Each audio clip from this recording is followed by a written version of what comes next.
Hello viewers, मैं हूं अनीता कुमार और मैं आप सभी का वेलकम बैक करती हूं इंग्लिश विद आयसना पे। आज हम लोग देखेंगे राजस्थान के लोक देवी देवता। ये टॉपिक वीडियो के सिलेबस में भी दिया गया है और पिछले साल वीडियो के पेपर में इससे 4-5 क्वेश्चन पूछे गए थे, तो इस साल भी इससे 4-5 क्वेश्चन ज़रूर पूछे जाएंगे। तो गाइज ये टॉपिक हमारे लिए बहुत ज़्यादा इम्पोर्टेंट है। तो चलिए शुरुआत करते हैं हमारे टॉपिक के साथ।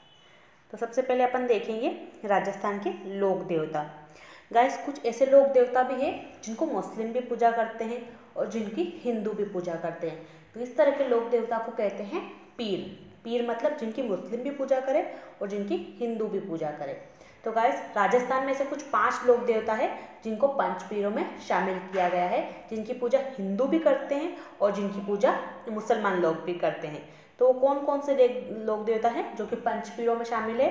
तो पहले हैं गोगा जी, जो कि राजस्थान के सबसे प्रमुख लोक देवता और पंचपीर हैं। पहले हैं गोगा जी, दूसरे हैं पाबू जी, तीसरे हैं हड़बू जी, चौथे हैं रामदेव जी और पांचवे हैं मेहा जी। इन पांचों को लेकर एक प्रसिद्ध लोकोक्ति भी है राजस्थान की, जो कि है पाबू हड़बू रामदेव मांगलिया मेहा, पांचों पीर पधारजो गोगा जी गेहा। तो गाइस याद रखिएगा, राजस्थान के 5 पंचपीर हैं गोगा जी, पाबू जी, हड़बू जी, रामदेव जी और मेहा जी। चलिए देखते हैं सबसे पहले जो लोक देवता हमारे गोगा जी, उनके बारे में। तो ये राजस्थान के प्रमुख लोक देवता हैं और पंचपीरों में भी शामिल है, ये अपन देख ही चुके हैं। इनका जो जन्म हुआ है वो संवत 1003 में हुआ था और इनका जन्म कहाँ हुआ था? ददरेवा चूरू में हुआ था। चूरू जिले के गांव ददरेवा में हुआ था इनका जन्म। और इनके पिता का नाम था जेवर जी चौहान और माता का नाम था बाछल दे। और इनकी जो पत्नी थी केलमदे, उनको मेनल दे के नाम से भी जाना जाता है, वो कोलूमुंड की राजकुमारी थी। तो अब कोलूमुंड कहाँ था? ये जोधपुर में था और ये वहाँ की राजकुमारी थी। तो गैस गोगा जी का जन्म कहाँ हुआ था? ददरेवा चूरू में। आपसे ये भी पूछा जा सकता है कि उनका जन्म कहाँ हुआ था, उनके माता पिता कौन हैं, उनकी पत्नी का नाम क्या है। तो आप इन सभी फैक्ट्स को बिल्कुल ध्यान में रखिएगा। तो गोगा जी का जन्म हुआ था ददरेवा चूरू में और इनके पिता का नाम है जेवर जी चौहान, माता है बाछल दे और पत्नी है केलम दे, जो कि फलोदी जोधपुर की राजकुमारी थी। आगे है इनकी जो पत्नी थी केलम दे, उसको सांप ने काट लिया था और उसकी मृत्यु हो गई थी। तो उससे क्या गोगा जी को मतलब बहुत ज़्यादा गुस्से में आ गए थे, एकदम क्रोधित हो गए थे, जैसे शिव जी गुस्से में आ गए थे ना सती के एकदम डेथ होने पर जब। तो उसी तरह गोगा जी एकदम क्रोधित हो गए थे और उन्होंने एक अनुष्ठान किया था जिसमें मतलब लोगों का ऐसा कहना या फिर माना जाता है कि जितने भी सभी सांप थे वो सब उस हवन अनुष्ठान जो था यज्ञ, उसमें आकर जल रहे थे या भस्म हो रहे थे अपने आप, जितने भी सांप वहाँ पे थे मौजूद उस टाइम आसपास के क्षेत्र में। तो फिर जो सांपों के जो मेन मुखिया होते हैं, नाग देवता जो प्रमुख होते हैं, वो आके गोगा जी के सामने हाथ जोड़ते हैं, उनसे विनती करते हैं कि प्लीज़ आप इस अनुष्ठान को रोक दीजिए, मैं आपकी पत्नी को पुनर्जीवित कर दूंगा। ऐसा लोगों की मान्यता और ऐसा कहा जाता है। तो तब से फिर वो मतलब जो नाग देवता होते हैं वो उनके पत्नी केलमदे को वापस जीवित कर देते हैं और इस वजह से फिर गोगा जी को नाग देवता के रूप में भी पूजा जाता है राजस्थान में। तो ये भी पूछा जाता है बहुत बार क्वेश्चन कि किस लोक देवता को नाग देवता के रूप में पूजा जाता है? तो गोगा जी को नाग देवता के रूप में पूजा जाता है। इसके अलावा इनके 2 भाई थे गोगा जी के, अर्जन और सुरजन। इनसे इन लोगों को लेकर इनके मतलब ज़मीन जायदाद का झगड़ा हो रहा था इनके बीच में। तो इनके जो भाई थे अर्जन और सर्जन, वो मतलब कि उस टाइम महमूद गजनवी का राज हुआ करता था, मतलब कि उस एरिया में, या फिर भारत टाइम का शासक था महमूद गजनवी। तो वो दोनों अर्जन और सर्जन महमूद गजनवी के पास मदद मांगने के लिए जाते हैं कि हमें गोगा जी हमारी ज़मीन जायदाद ये नहीं कर रहे हैं। तो महमूद गजनवी गोगा जी से युद्ध करने आता है, जिसमें गोगा जी की मृत्यु हो जाती है वीरतापूर्वक लड़ते हुए। और युद्ध करते समय क्या है कि गोगा जी का सिर काटते थे, जो कि ददरेवा चूरू में जाकर गिर जाता है।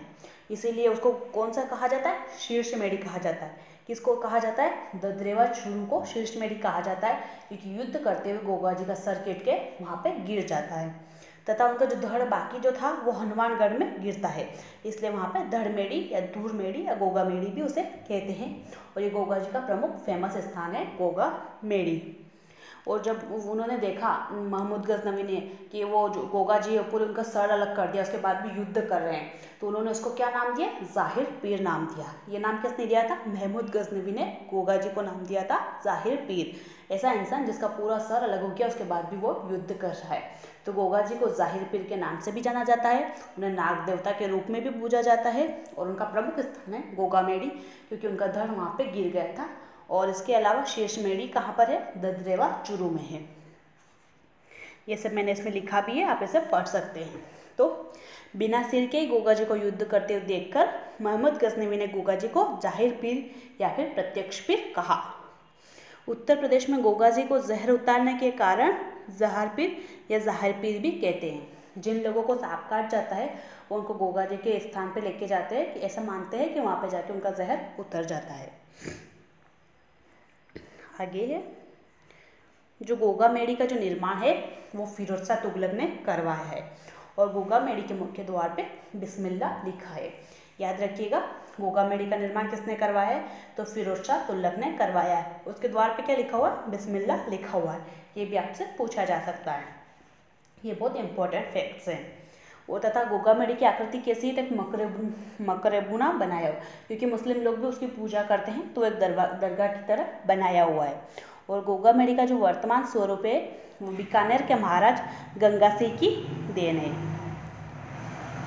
प्रतिवर्ष गोगा नवमी भाद्रपद कृष्ण नवमी को गोगा जी की याद में गोगामेड़ी हनुमानगढ़ में भव्य मेला पड़ता है।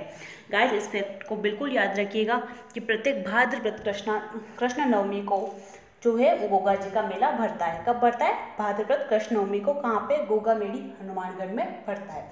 ये क्वेश्चन बहुत बार एग्जाम में पूछा गया है कि गोगा जी का मेला कब लगता है, तो भाद्रपद कृष्ण नवमी को लगता है गोगामेड़ी हनुमानगढ़ में।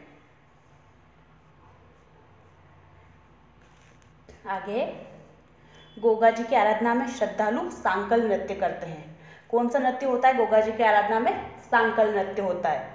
गोगामेड़ी में एक हिंदू व एक मुस्लिम पुजारी है, क्योंकि हिंदू लोग भी उनकी पूजा करते हैं और मुस्लिम लोग भी पूजा करते हैं, तो वहाँ पे गोगामेड़ी में दोनों तरह के पुजारी पाए जाते हैं। और इनका जो प्रतीक चिन्ह है वो सांप को माना गया है।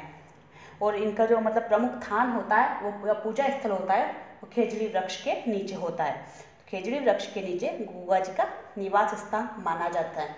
और इसके अलावा खेजड़ी अपने राजस्थान का राजकीय वृक्ष भी है। गोगा की ध्वजा सबसे बड़ी ध्वजा मानी जाती है। गोगा जी की ओल्डी नाम से प्रसिद्ध गोगा जी का अन्य पूजा स्थल सांचौर जालौर में स्थित है। एक तो है गोगामेड़ी हनुमानगढ़ में, और इनका एक और फेमस जो है स्थान है वो है गोगा जी की ओल्डी, जो कि है सांचौर जालौर में स्थित है। गोगा जी से संबंधित वाद्य यंत्र डेरू है। किसान वर्षा के बाद खेत जोतने से पहले हल व बैल को गोगा जी के नाम की राखी गोगा राखड़ी बांधते हैं, और माना जाता है कि इनकी जो सवारी है वो नीली घोड़ी है, और गोला बाप्पा के नाम से भी प्रसिद्ध है। तो गोगा जी को किन किन नाम से पुकारा जाता है, एक नाग देवता के रूप में, एक गोका बाप्पा के रूप में पूजा जाता है। तो गोगा जी के 3-4 नाम है, गोगा बाप्पा, प्रत्यक्ष पीर या ज़ाहिर पीर, क्योंकि वो सांपों का जहर उतारते हैं। और उन्हें ज़ाहिर पीर नाम किसने दिया है, तो महमूद गजनवी ने गोगा जी को ज़ाहिर पीर का नाम दिया है, और उन्हें नाग देवता भी कहा जाता है। और इनका जो प्रमुख स्थानीय स्थल कहाँ होता है, खेजड़ी के वृक्ष के नीचे इनका प्रमुख जो निवास माना जाता है। और इनका प्रतीक चिन्ह क्या है, तो सांप है। और इनकी सवारी कौन सी है, तो नीली घोड़ी इनकी सवारी की। और अगर आपसे एग्जाम में पूछा जाए कि किसान वर्षा के बाद खेत जोतने से पहले हल व बैल को क्या बांधते हैं, तो उन्हें गोगा राखड़ी बांधते हैं। ठीक है गाइस, चलिए अब हम देखते हैं हमारे दूसरे लोक देवता पाबूजी राठौर और दूसरे प्रमुख पंचपीर पाबूजी राठौर। तो इनका जन्म कहाँ हुआ था, इनका जन्म हुआ था 1239 ईस्वी में, और इनका जन्म स्थान है कोलूमुंड गांव, फलोदी, जोधपुर में।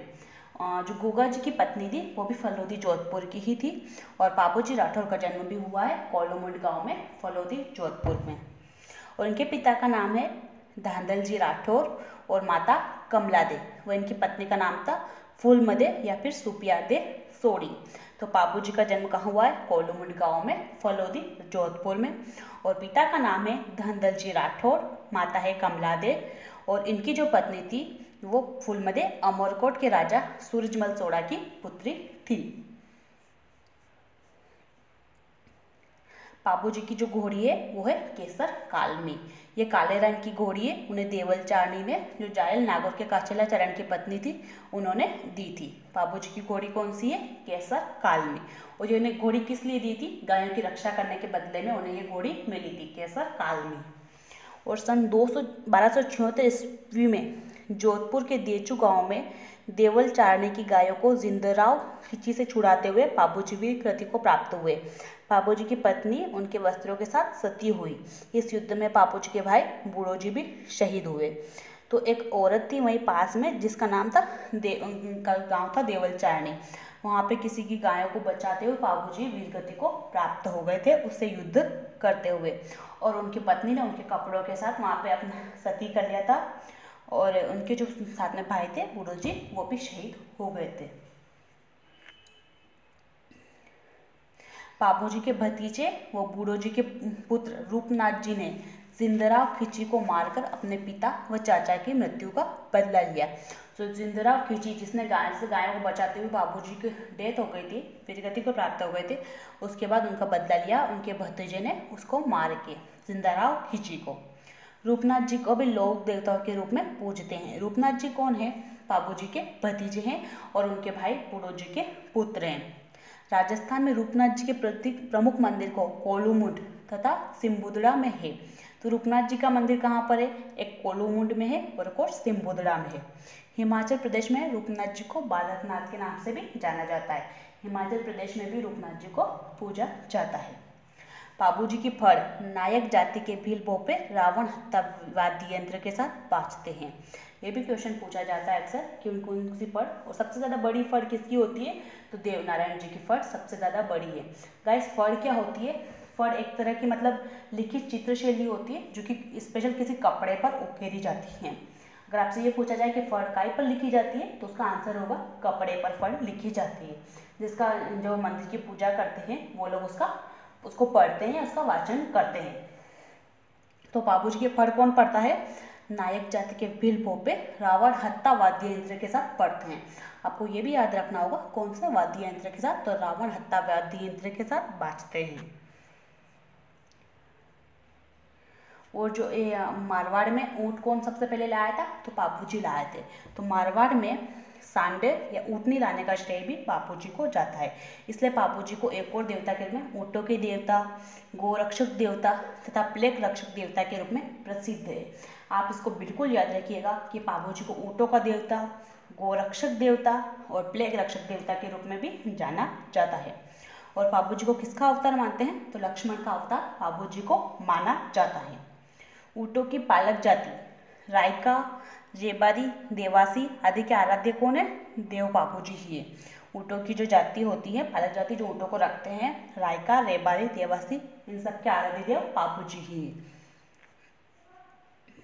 हरमल व चांदा डेमा बाबूजी के रक्षक थे, ये उनके बॉडीगार्ड थे। कौन? हरमल व चांदा। माघ शुक्ल दशमी तथा भाद्रपद शुक्ला दशमी को कोलूमुंड गांव में बाबूजी का प्रसिद्ध मेला भरता है। ये पॉइंट भी आपको याद रखना है कि माघ शुक्ला दशमी तथा भाद्रपद शुक्ला दशमी 2 बार कोलूमुंड गांव, जो कि कहाँ पर है? फलोदी जोधपुर में स्थित है, वहाँ पे बाबूजी का प्रसिद्ध मेला भरता है।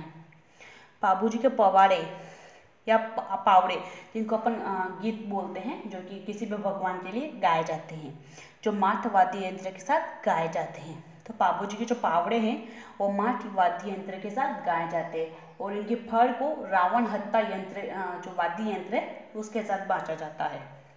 इनका प्रतीक चिन्ह क्या है? भाला लिए हुए अश्वरोही तथा बाई ओर झुकी हुई पाग। गोगा जी का प्रतीक चिन्ह था सांप। बाबूजी का प्रतीक चिन्ह है भाला लिए हुए अश्वरोही तथा बाई ओर झुकी हुई पाग। हमारा नेक्स्ट लोक देवता और पंचपीर हैं हड़बूजी। ये भी राजस्थान के प्रमुख लोक देवता हैं। मारवाड़ के पंचपीरों में से एक हड़बूजी के पिता का नाम मेहाजी सांकला था, और ये कहाँ के रहने वाले थे? बूंदेर नागौर। और रामदेव जी के मौसेरे भाई थे हड़बूजी। मारवाड़ के पंचपीरों में से एक हड़बूजी के पिता का नाम क्या था? मेहाजी सांकला। आप इनके पिता का नाम याद रखिएगा, हड़बूजी के मेहाजी सांकला, जो कि कहाँ के रहने वाले थे? बूंदेर नागौर के। और हड़बूजी तथा रामदेव जी दोनों आपस में मासी मसूर के भाई थे। और इनके गुरु कौन थे? बालीनाथ। रामदेव जी के गुरु भी कौन थे? बालीनाथ। दोनों का गुरु एक ही थे। संकट काल में हड़बू जी ने जोधपुर के राजा राव जोधा को तलवार भेंट की और राव जोधा ने इन्हें बेंगटी की जागीर प्रदान की। इन्हें बेंगटी का राज बदले में दे दिया था। जब वहाँ पे किसी ने आक्रमण कर दिया था तो उन्हें जोधपुर के राजा राव को अपनी तलवार दी थी और बदले में उन्होंने इसे बेंगटी की जागीर प्रदान कर दी थी। तो बेंगटी में इनका पूजा स्थल है। यहाँ हड़बू जी की गाड़ी की पूजा होती है। कौन सी गाड़ी? तो ऊँट गाड़ी की इनकी पूजा होती है। इस गाड़ी जी में हड़बू जी विकलांग गायों के लिए दूर से घास भरकर लाते थे। तो हड़बू जी की गाड़ी कौन सी है? ऊँट गाड़ी या फिर छकड़ा। और वो इसका किस लिए इस्तेमाल करते थे? तो गाय के लिए दूर दूर से चारा लाने के लिए हड़बू जी इनका इस्तेमाल करते थे। और हड़बू जी का पूजा स्थल कहाँ है? बेंगटी में इनका पूजा स्थल है। हड़बू जी शकुन शास्त्र के ज्ञाता थे और हड़बू जी की सवारी मानी जाती है सियार। हड़बू जी की सवारी किसको मानी जाती है? सियार। इससे पहले जो अपन ने देखा है वो कलम आर्य जो था वो उनकी सवारी थी। अब हमारे नेक्स्ट लोक देवता है रामदेव जी, जो कि बहुत ज़्यादा महत्वपूर्ण है। राजस्थान के प्रमुख लोक देवता रामदेव जी। इनको किन किन नाम से जाना जाता है? इनको रामसा पीर, रूणेचा धार, रूणेचारा धणी व पीरारा पीर नाम से भी जाना जाता है। रामदेव जी को रामसारा पीर, रूणेचारा धीर व पीरारा पीर नाम से ये बहुत ज़्यादा फेमस है, प्रसिद्ध है। रामदेव जी को कृष्ण भगवान का अवतार मानते हैं तथा उनके बड़े भाई को बीरमदेव बलराम का अवतार माना जाता है। रामदेव जी को कृष्ण का अवतार माना जाता है और उनके बड़े भाई को बलराम का अवतार माना जाता है। रामदेव जी के पिता का नाम था अजमलजी तंवर। उनकी माता का नाम था मीणा दे तथा पत्नी थी इनकी नेतल दे, जो कि अमरकोट के राजा दल्लेसी सोड़ा की पुत्र थी। रामदेव जी के पिता का नाम था अजमलजी तंवर, माता का नाम है मीणा दे, पत्नी है नेतल दे, जो कि कहाँ की? अमरकोट के राजा दल्लेसी सोड़ा की पुत्र थी।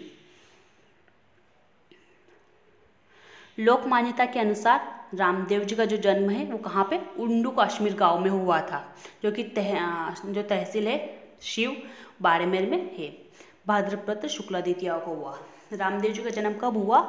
भाद्रपद शुक्ला द्वितीया को, ऐसा माना जाता है, उंडू कश्मीर गांव में हुआ। और उन्होंने जो समाधि ली थी वो रूणेचा जैसलमेर में इनकी समाधि है। रूणेचा जैसलमेर में राम सरोवर की पाल पर भाद्रपद शुक्ला दशमी को ली। रामदेव जी के लिए नियत समाधि स्थल पर उनकी मुंह बोली बहन डालीबाई ने पहले समाधि ली। पहले डालीबाई ने समाधि ली एक दिन पहले, उसके एक दिन बाद रामदेव जी ने समाधि ली थी। कहाँ पे? रूणेचा में समाधि लिए। रूणेचा कहाँ पर है? तो जैसलमेर में है। रामदेव जी की दो सगी बहनें थी, लाचाबाई और सुगनाबाई। रामसापीर उपनाम से प्रसिद्ध बाबा रामदेव जी ने अपने जीवन काल में कई परिचय दिखाए, कई चमत्कार दिखाए। उन्होंने मक्का से पधारे पंचपीरों को भोजन कराते समय उनका कटोरा प्रस्तुत कर उन्हें चमत्कार दिखाया, जिससे मक्का के उन पीरों ने कहा कि हम तो केवल पीर हैं, आप तो पीरों के पीर हैं। और यहीं से जो है रामदेव जी का एक नया नाम हो गया, पीरों के पीर। और इसलिए भी इन्हें मुस्लिम लोग पूजते हैं, क्योंकि यहाँ पे ये नाम इनको मुस्लिमों ने ही दिया था। इनके ये थे हरजी भाटी और आई माता। आई माता इनकी प्रमुख शिष्य, याद रखिएगा, आई माता रामदेव जी की शिष्या थी। ये दो शिष्य हैं, हरजी भाटी और आई माता। इनके गुरु का नाम है बालीनाथ। अपन देख ही चुके हैं, इनके भाई हड़बू जी जो कि इनके मौसेरे भाई थे, और रामदेव जी, दोनों के गुरु कौन है? बालीनाथ। बालीनाथ का मंदिर कहाँ पर है? मसूरिया जोधपुर में बालीनाथ का मंदिर।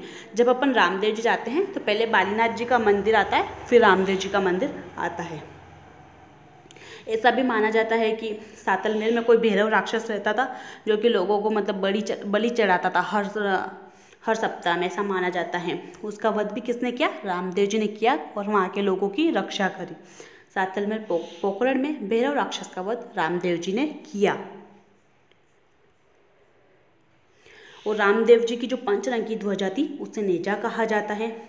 रामदेव जी के जो तीर्थ यात्री होते हैं उन्हें जातरू कहा जाता है। जो भी लोग रामदेव जी की तीर्थ यात्रा पर जाते हैं उन्हें जातरू कहा जाता है। और रामदेव जी के मेघवाल भक्त को रिकिया कहा जाता है।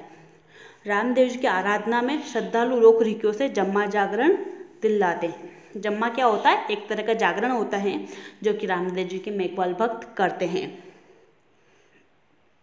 रामदेव जी को कुष्ठ रोग निवारक देवता भी बोला जाता है। ऐसा बोलता है कि हैजा रोग भी रामदेव जी के वहाँ पे ठीक हो जाता है। कुष्ठ रोग और हैजा रोग इनको ठीक करने के लिए रामदेव जी को जाना जाता है। और इनकी जो सवारी थी वो लीला घोड़ा या फिर हरा घोड़ा। और कामड़ पंथ का प्रारंभ भी किसने किया था? रामदेव जी ने किया था। राजस्थान में कामड़ पंथियों का प्रमुख केंद्र पारदला गांव, इसके अलावा पोखरण व डिडवाना में भी कामड़ पंथी निवास करते हैं। और रामदेव जी की आराधना में कौन सा नृत्य होता है? तेहरताली नृत्य होता है रामदेव जी की आराधना में, जो कि कामड़ जाति की महिलाएं मंजीरे वाद्य यंत्र का उपयोग करके प्रसिद्ध तेहरताली नृत्य करती है। याद रखिएगा, रामदेव जी का आराधना में कामड़ जाति की महिलाएं मंजीरे वाद्य यंत्र का प्रयोग करके प्रसिद्ध तेहरताली नृत्य करती हैं। यह बैठकर किया जाने वाला एकमात्र लोक नृत्य है जिसको बैठकर किया जाता है। तेहरताली नृत्य के समय कामड़ जाति का पुरुष तंदूरा, जिसे चौतारा भी कहते हैं, वो वाद्य यंत्र बजाता है। और इस नृत्य को करते समय नृत्यांगना 13 मंजीरे के साथ 13 ताल उत्पन्न करते हुए 13 स्थितियों में नृत्य करती है। प्रसिद्ध तेहरताली नृत्यांगना कौन है? मांगीबाई और दुर्गाबाई। ये दोनों बहुत ही ज़्यादा फेमस है राजस्थान में तेहरताली नृत्य के लिए। और रामदेव जी की फड़ कामड़ जाति के भोपे रावण हत्था वाद्य यंत्र के साथ बाजते हैं। रामदेव जी की जो फड़ है वो कामड़ जाति के भोपे पड़ते हैं। और कौन से वाद्य यंत्र के साथ? तो रावण हत्था वाद्य यंत्र के साथ बाजते हैं। प्रतिवर्ष भाद्रपद शुक्ला द्वितीया को रामदेवरा में बाबा रामदेव जी का भव्य मेला भरता है।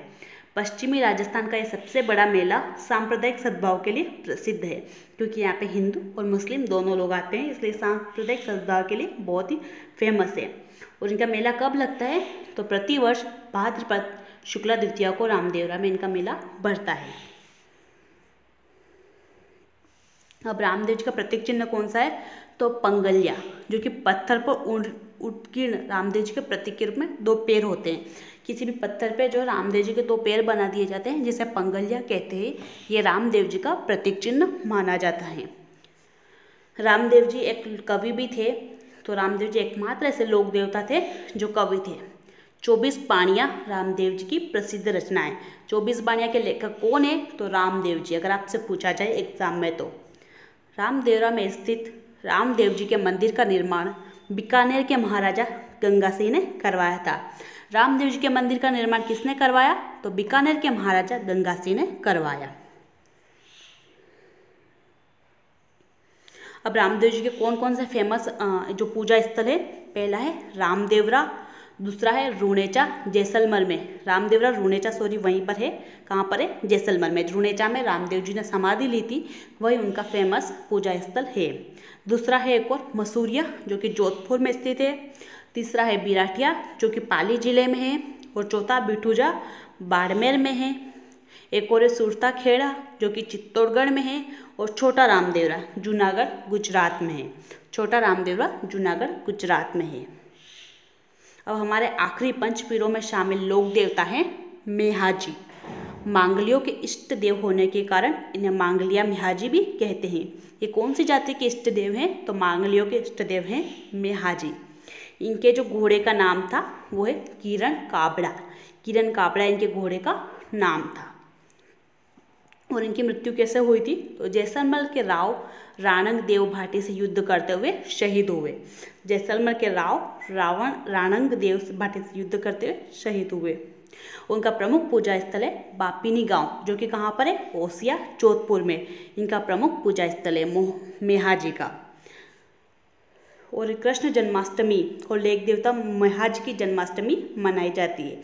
इनको भी कृष्ण भगवान का अवतार माना जाता है मेहाजी को। और रामदेव जी को भी कृष्ण भगवान का अवतार माना जाता है। तो इनकी जन्माष्टमी कब मनाई जाती है? कृष्ण जन्माष्टमी जब होती है भाद्रपद कृष्ण अष्टमी को, जिससे अपन कृष्ण की अष्टमी बनाते हैं, हांडी फोड़ते हैं, उसी दिन इनकी अष्टमी भी मनाई जाती है। तो guys thank you so much. ये थे हमारे 5 पंचपीर। अगले वीडियो में मैं आपको राजस्थान के अन्य लोक देवता जो कि पंचपीरों में शामिल नहीं है उनके बारे में बताऊंगी गाइस। तो आपको मेरा वीडियो कैसा लगा आप मुझे कमेंट सेक्शन में ज़रूर बताएं, और आप मुझसे किस टॉपिक पे वीडियो चाहते हैं वो भी आप मुझे कमेंट सेक्शन में बता सकते हैं।